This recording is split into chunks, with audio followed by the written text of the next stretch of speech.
of not knowing.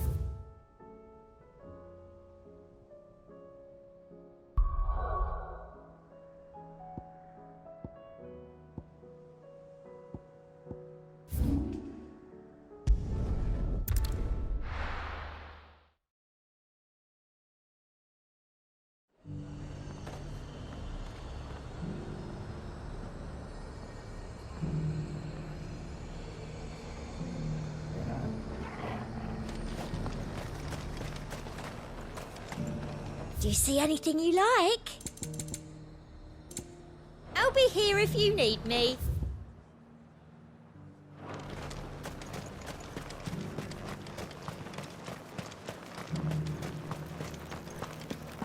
But there were ghosts at the gates not days ago.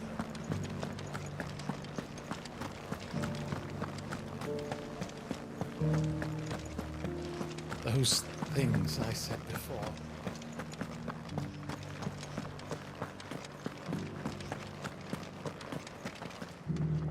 Oh, Clive.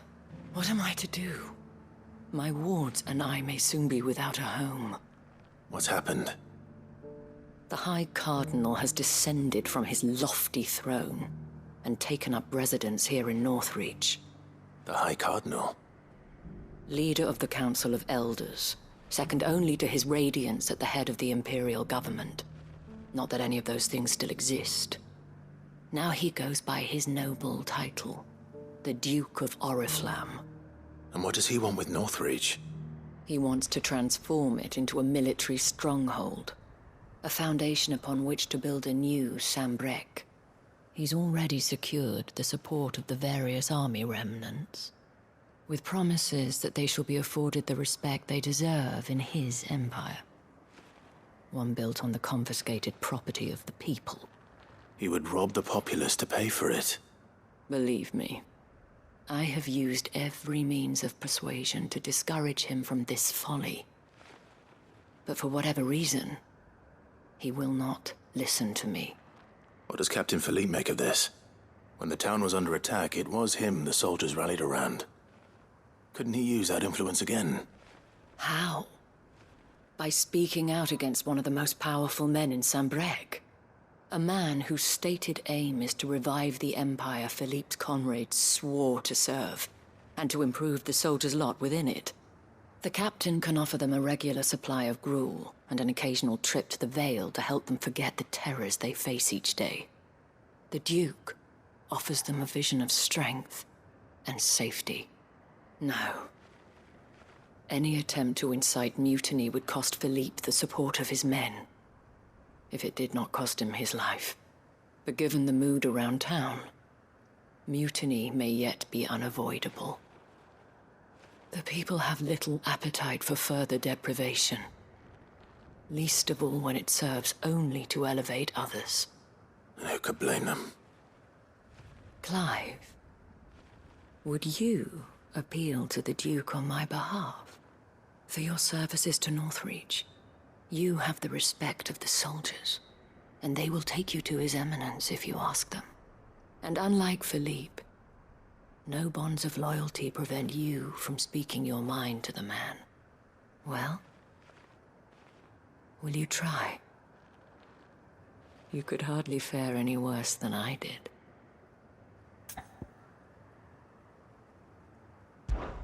I'll see what I can do.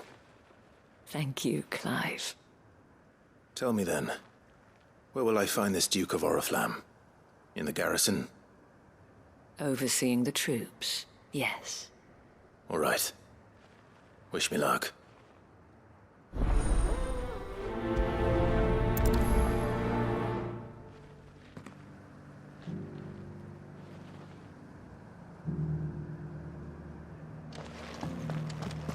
I may have met this Duke before, at the Remembrance Ceremony. Let's hope I didn't make a strong impression.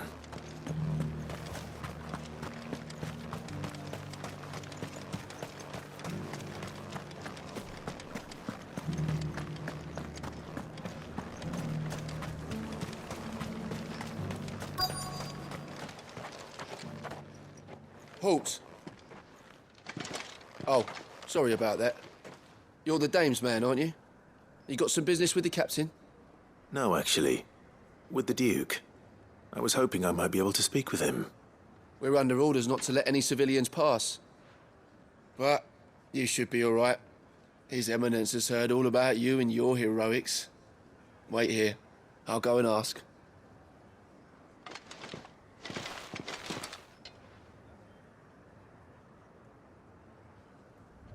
So, you are the sellsword who lent his aid to the garrison. The Empire owes you a debt, and I shall see it repaid. But tell me, is it wealth that you seek, or favor? Neither, Your Eminence. I thought only to inquire about your plan to turn Northreach into a stronghold. Ah, I see. You are worried the expanded garrison will render your services redundant. Yet you needn't be.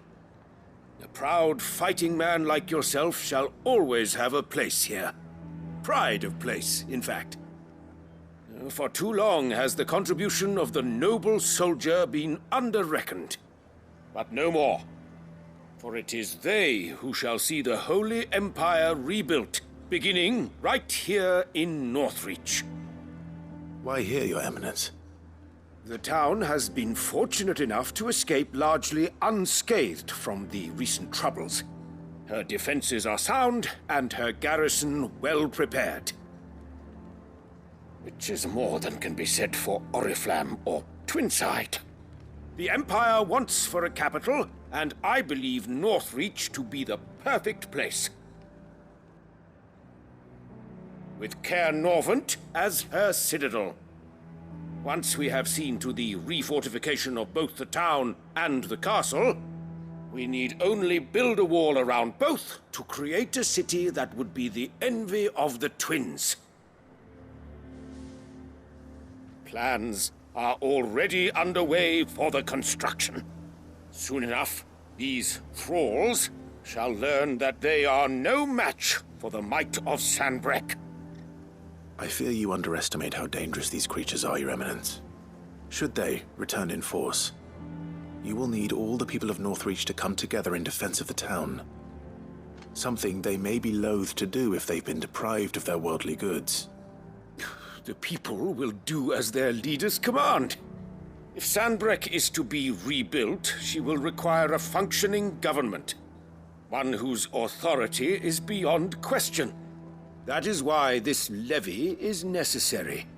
So that any man who wishes to join the army might do so and be fed, outfitted, and paid as befits a defender of the Empire.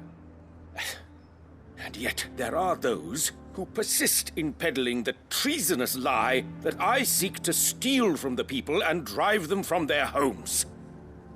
I suspect they're afraid of losing what little they have left. Precisely. The common folk have little and less, and you mean to deprive them of even that. You would sow the seeds of your new empire in your own salted earth. Sabine, we have discussed this. Yes, and I told you then how putting the empire before her citizens would lead only to revolt. Without an empire, there are no citizens. And in yours, there will be only beggars. Is that what Griga wills for her people? Do not take her name in vain, Sabine. I'll come back later. A citizens' revolt. I wonder what the people really think of the Duke's plan. It wouldn't hurt to ask them, I suppose. Let's begin with those on the other side of the wall.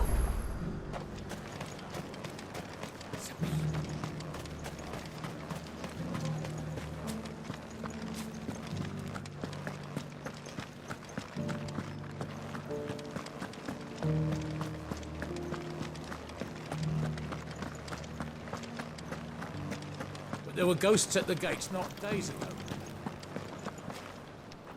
All right there. What is it you're after, sir? Just your opinion, actually.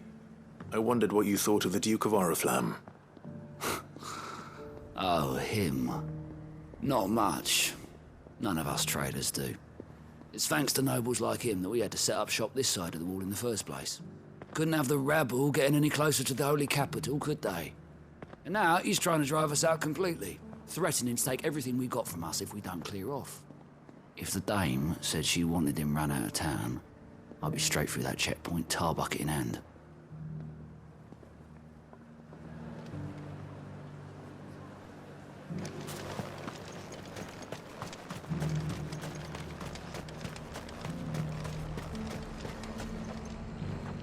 I've been hearing a lot of talk about a certain duke. Nothing good, I'll wager. Going around acting like he owns the place. And with hardly a word to the dame. This is her town, not his. I take it you'd rather she was in charge. As far as I'm concerned, she still is. Just need his eminence to sod off back to Oriflamme.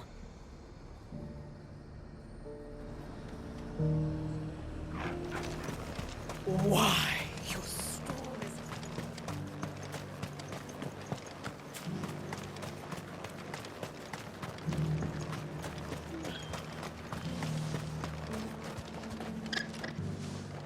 A question, if you don't mind.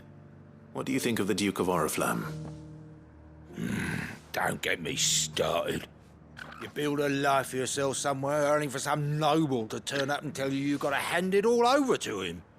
If he thinks his name and his chains give him the right to empty our purses, he's in for a rude awakening. We'll do whatever it takes to keep what's ours. Whatever it takes. Well, the people seem united enough. What about the soldiers?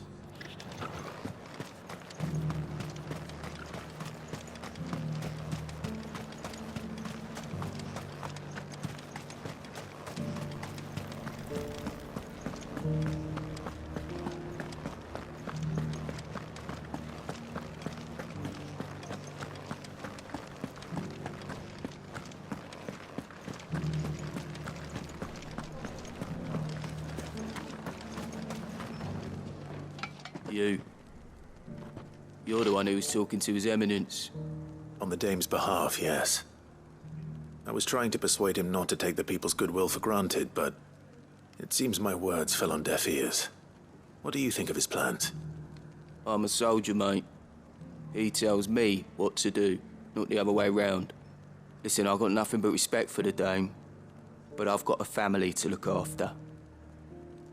That's where my loyalties lie. Not with the town or the Empire, but with my wife and children. If the Duke can get us cement and the equipment we need to fight off those blue-skinned bastards, I don't care how he does it.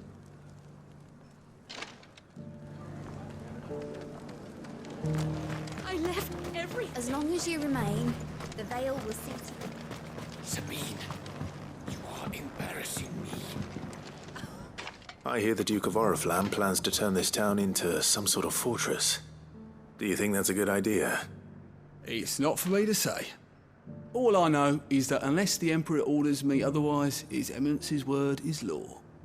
Look, no one likes all these taxes and tariffs, but empires don't come for free. Once Sanbreque is back on her feet, we'll all reap the benefits.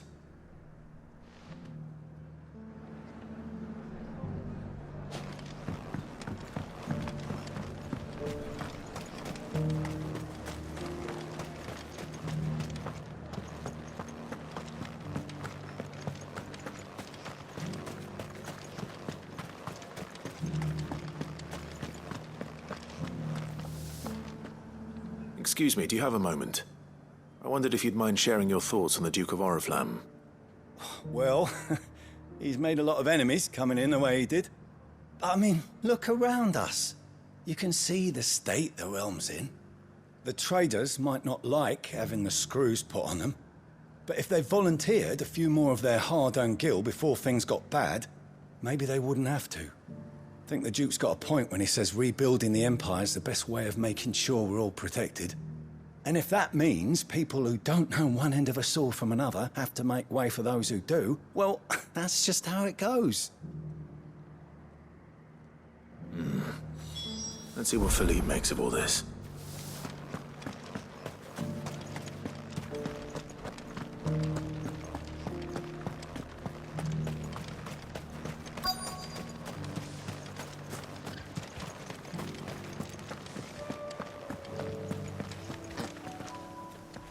Captain, do you have a moment? For you? Certainly. Clive, wasn't it? Thank you for last time. How can I help you? I wanted to ask you about the Duke of Oriflamme. Do you intend to go along with his plan? But to tell you the truth, I'm in two minds. It's my sworn duty as a captain of the Imperial Army to obey his orders. But I can't say I agree with him. Philippe, I remember you saying that you became a soldier to protect the people you loved. The Dame included. That's right, I did. Well, she doesn't agree with the Duke's orders either. She thinks they could tear Northreach apart.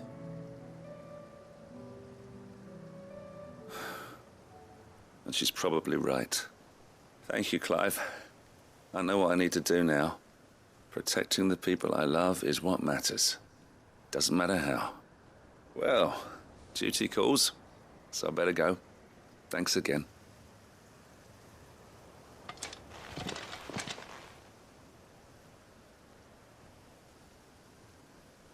It seems Philippe wants to do the right thing, at least.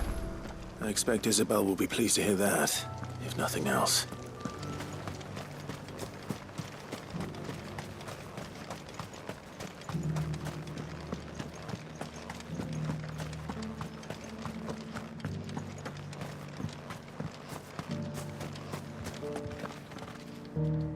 Ah, Clive. How did you fare? Were you able to speak with the Duke? I was, but...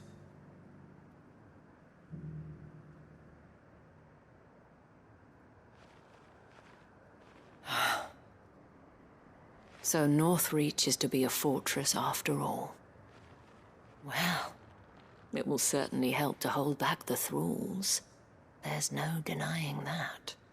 Though I doubt it will come as much consolation to the townspeople whose worldly goods are confiscated to pay for it. They deserve to be heard, Clive. To have a say in this new empire the Duke means to build. Sadly, His Eminence values their obedience more than their opinions, and hopes to reassert the authority of the state. I fear he sees the people as mere pawns on his chessboard to be sacrificed for the greater good. Needless to say, they themselves are of a different opinion, and would rather their destinies were in your hands. The soldiers, meanwhile, are content to follow their orders. And not just because of the Duke's rank, but because of his vision. I thought as much. Had I sworn to protect Sanbreque, I dare say I too would want nothing more than to see it rise from the ashes. Thank you for trying. But the battle is lost. I don't know about that. What happened to your uniform? I handed it in, along with my resignation. Told the lads I wished them well, but that I owe it to those I love to call it a day. But why? Because I realized what really matters to me. Not following some nobleman's orders for the sake of it, but protecting what I care about. Protecting Northreach. I honestly don't know when those monsters will return, but I'm certain they're not finished with us yet. And when they do come back, we need to be ready for them. We need to stand together, all of us. And with you to lead us, milady, I reckon we can do it. It was you who finally convinced me, Clive. There's no point following orders if they go against everything you believe. Indeed. All of us, standing together. That has always been Northreach's best hope, and one which still lies within our grasp. We have only to turn our attentions to the true enemy. Thank you, Philippe, for showing me what I must do. Anything for you, milady. Speaking of standing together, would you mind if I borrowed a few of the lads from the Vale to help keep watch around the town? I fear His Eminence has loftier tasks in mind for the guard. Not at all. Be my guest. Wouldn't be the first time.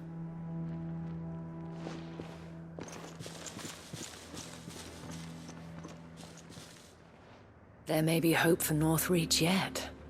Especially with men like you and Philippe to champion our cause. I, for my part, shall continue to work upon the Duke. in the stubborn belief that I might still tempt him into joining hands. But I suspect I shall have to call upon your aid again. Until then, Clive. Until then.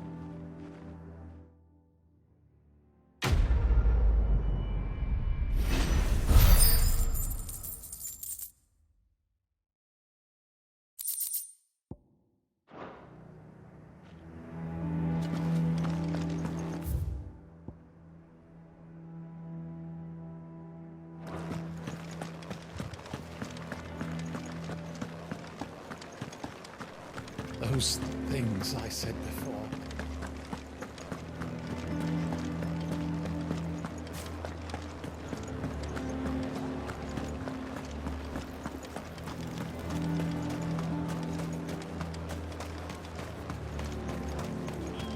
I heard the dame got an Eikons with the mate.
I'll need to deal with these ones first.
Now to find this spherical echo.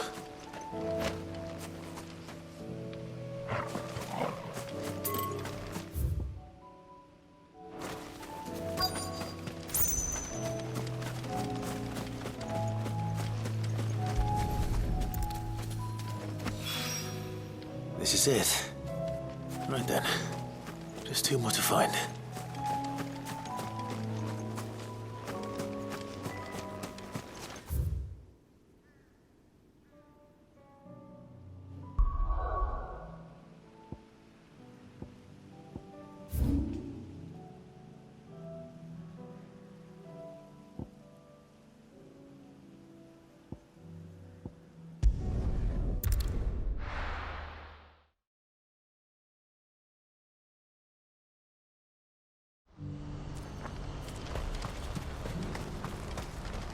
Well met. That was the last of my stock.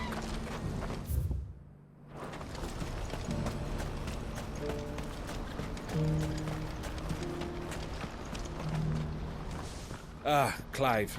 You'll be pleased to know that the negotiations are progressing well. That is good news. Yes. Our comrade in Randala has just sent word that the contract should be signed very soon. But I still have much and more to prepare. It's a huge undertaking moving this many bearers at once. You couldn't do me a quick favor, could you? What is it this time? More wild beasts? Nothing like that. I just need you to go over to the caravans and ask El how long we have until the bearers arrive. Find out exactly how much faster I need to get all these supplies moved. All right. I'll go and ask. Thanks, Clive. I owe you one.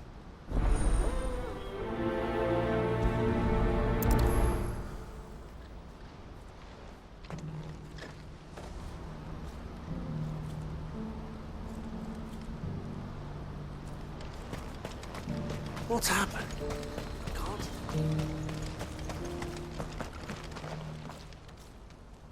Don't blame yourself, El. This is their fault, not yours. I know, but... No buts about it, all right?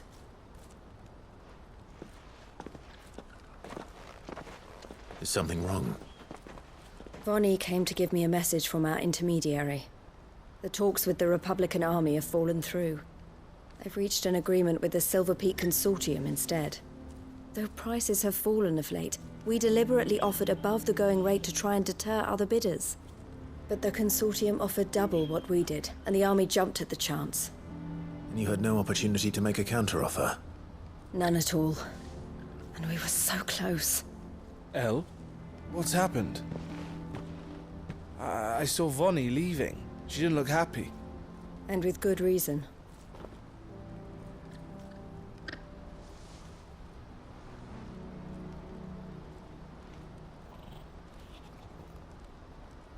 But I thought we were the only ones the Fist were speaking to about the bearers. How did the Consortium even find out about this? It's not so surprising. They have ears all over the Republic. This isn't over. The Consortium will have to sell these bearers eventually, and at the price they paid, buyers will be few and far between. I'm going to Randalar myself. Alone? You sure that's wise? Are you offering to be my bodyguard? How kind. Meet me at the checkpoint near the capital gates. I'll send an owl ahead and request a meeting. You go to Cashlock, Theo, and get everything ready. We've waited far too long as it is. Even if I fail to free these bearers, there will be others. Someone needs to prepare the place and keep any prowling beasts at bay. Oh, and that's me, is it? Well, it looks like I'm following orders till she gets back from meeting the Silver Peak Consortium, who've been doing their best to undermine our scheme. She'll never join them after this, surely. No, she said it herself. She still has plans for Cashlock, even if this one falls through. She means to stay with us, then. I can't say I'm not happy to hear it, but... is this what she really wants? You have to trust her. You're right. It's what she wants now. And if El's off fighting for the cause, I should do my part too. So I bid you farewell and safe travels, my friend. I'll gather my men and leave for Cashlock. We'll make sure the place is well stocked and defended. You go to Randalar and see if you can stop my sister biting the Consortium's heads off. If she won't consider her prospects, someone has to. I'll do my best.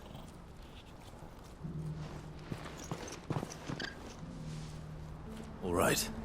To Randalar, then. Better not... always waiting.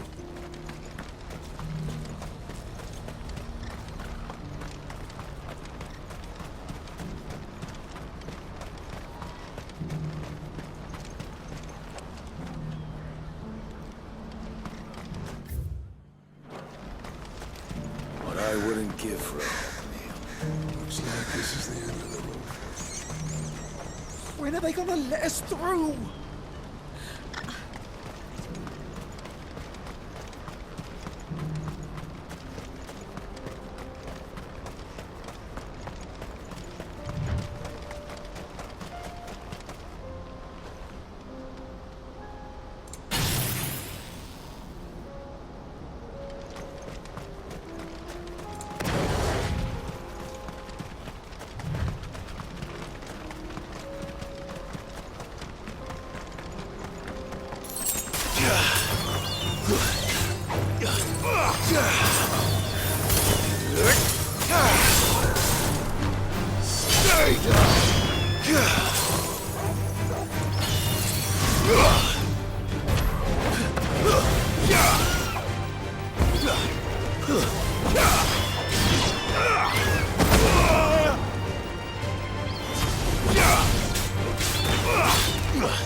It's over.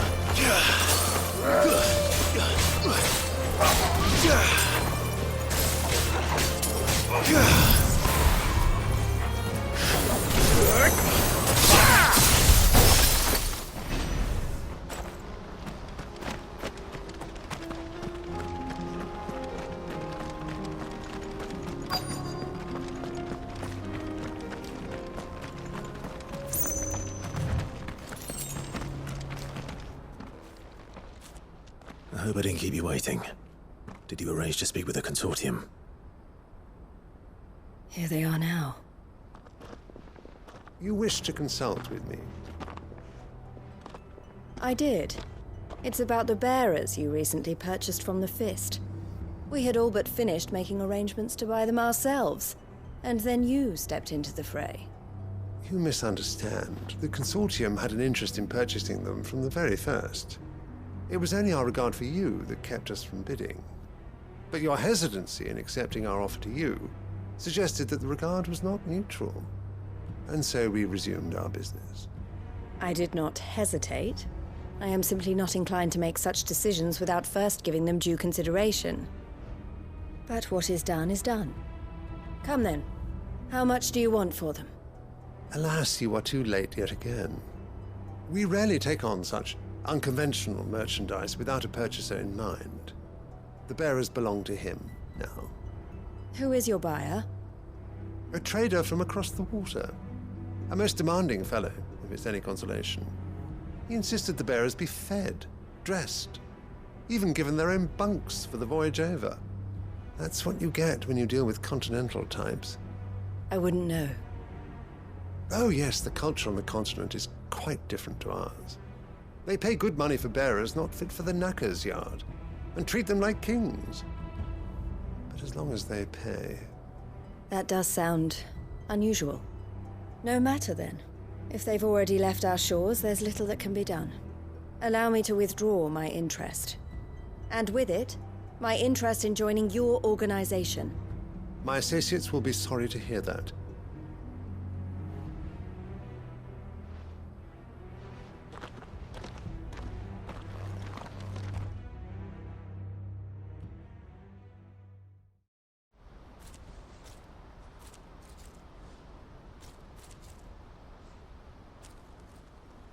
I'm sorry you weren't able to save them. As am I. But I only have myself to blame. He was right, you see. The Silver Peak Consortium did intend to buy those bearers before I did. Their representative hinted at a possible purchase when he came to recruit me. I feigned interest in joining them in the hope he might be encouraged to tell me more, and he did just that. As soon as he left, I sent my own offer to Randalar. So you never... No. I entertained the Consortium's proposal solely so I could learn more about those bearers. But I was a fool to think they wouldn't find out. I knew exactly who I was dealing with. You tried. I did. And if what he said was true, the bearers are to be well treated. Which is something, at least. But they deserved more. I wanted so badly to see them freed. Eloise! Eloise! Word from Cashlock. The village is under attack. A pack of beasts have come down from the mountains, and there's a dragon at its head. Theo and the others are trying to hold them off as best they can, but the odds are against them. They need help, and fast. Theo! I'll go on ahead. Thank you, Clive. I'll gather some men and join you there. Just... make sure he's safe.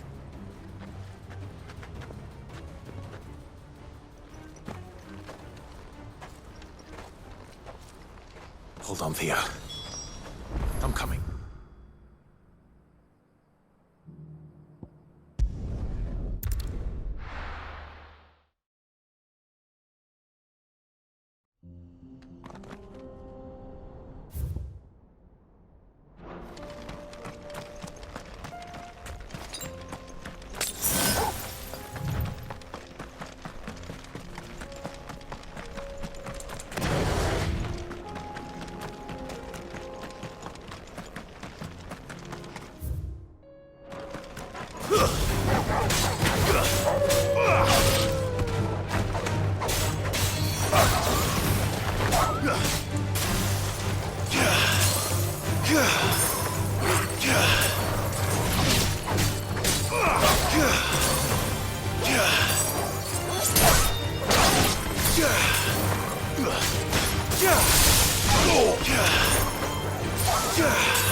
It's over!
Where's Theodore? Upriver! He led the dragon that way to keep it from the village, but the whole area's flooded with aether. We just have to pray he makes it out in one piece. I can do better than that. Torgal, with me.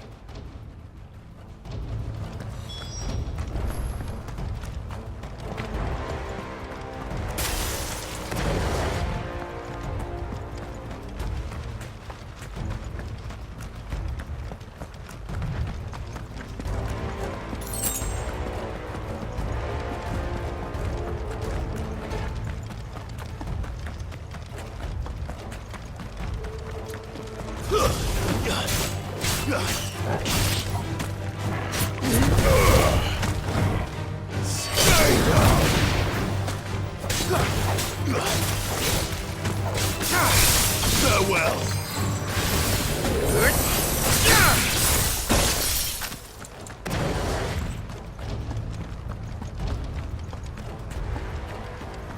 Where are you, Theo?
creatures have already turned. It's over. You're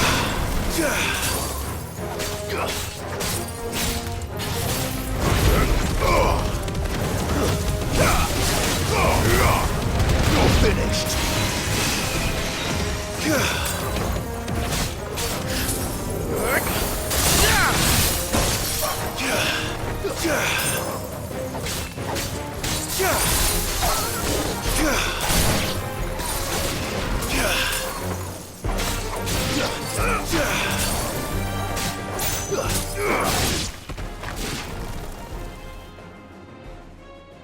I can't waste any more time. I need to find Theodore before that dragon does.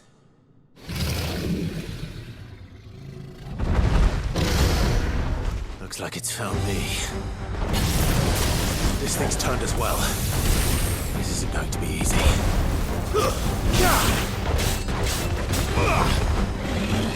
Slow.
Clive?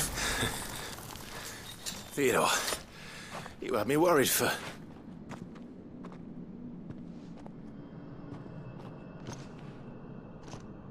We have to get you out of here.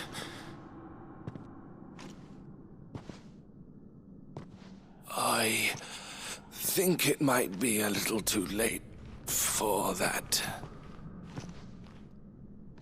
Bearer or no, there's only so much ether a man can take, and that Drake just wouldn't let me leave. You have my thanks, Sid, for finishing what I could not. For keeping Elle's dream. Theodore!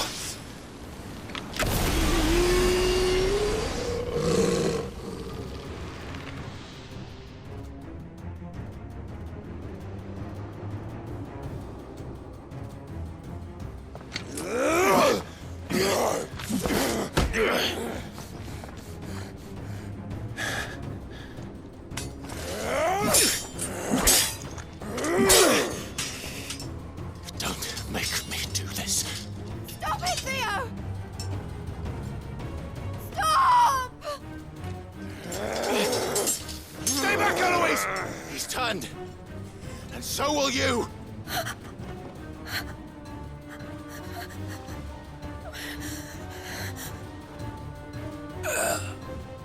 Elle. Theodore.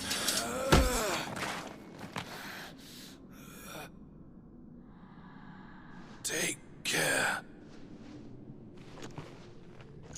of my sister. Theodore. Wait. Goodbye, Elle.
Thank you, Clive. I think I'll be all right now. That was true bravery he showed. Leading the dragon away from the village like that. His first instinct was always to protect people. To put others' well-being before his own. And now he's gone. Because I sent him to that place, against his will. It wasn't against his will.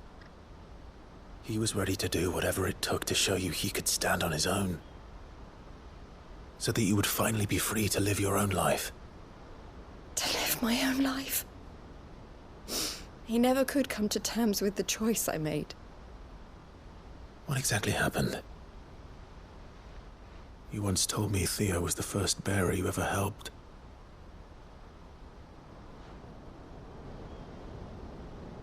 We grew up in Canva. We were born to one of the great trading houses. And I was chosen to inherit the family business. I had my father's head for figures, you see. Theo did not. While I studied the art of commerce, he played at soldiers instead. A late bloomer. In more ways than one. For unlike most bearers, it wasn't until his 15th summer that his powers awakened. My parents tried to drive him out of the house and into the care of the constables. But before they could, I took him into mine. Theo told me something else. He clearly admired your devotion to the cause of freeing others like him from slavery. But he said you deserved a better life than this. He wanted to free you from what he called your bonds, just as you freed him from his. I would be lying if I said I had not wondered from time to time how much easier my life might have been if I had allowed Theo to be taken and devoted myself to the family business instead.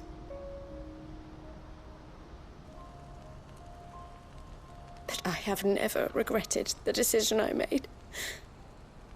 Being with my brother meant more to me than tradition or reputation. I only had to look at him to remind myself of that night and the choice I made and the fact that I would make the same choice again in a heartbeat.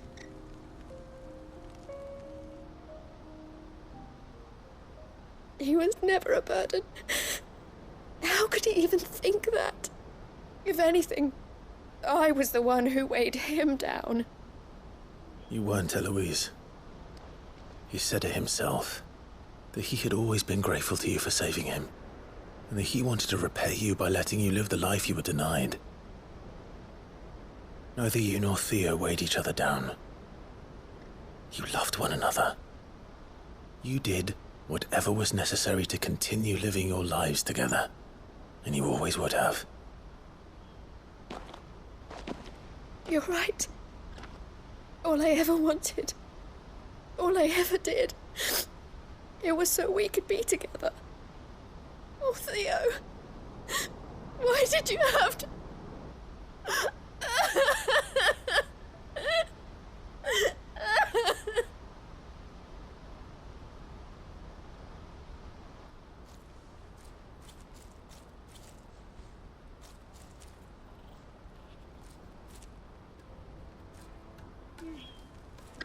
I know Theo wanted me to move on, but I'm staying here at the Crimson Caravans to continue our work. We can make a difference here. We can help people, save them. I need nothing more from life than that. So I'll carry on doing what we do, ensuring that goods, people, bearers get where they need to be, bringing smiles to people's faces just like we always have, and to Theo's, wherever he is. This is the life I have chosen. The life I will always choose.